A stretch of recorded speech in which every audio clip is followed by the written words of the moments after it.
The front portion of the Vande Bharat Superfast Express was damaged after it collided with a herd of buffaloes in Gujarat this morning, days after the semi-high-speed train was flagged off by Prime Minister Narendra Modi.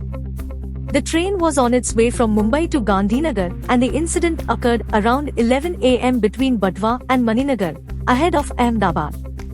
A herd of buffaloes crashed into the train, damaging its nose.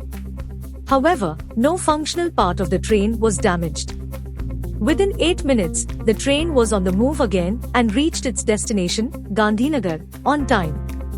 PM Modi had flagged off the Gandhinagar-Mumbai Vande Bharat Express semi-high-speed train last month and travelled in it from Gandhinagar till Kalupur railway station in Ahmedabad.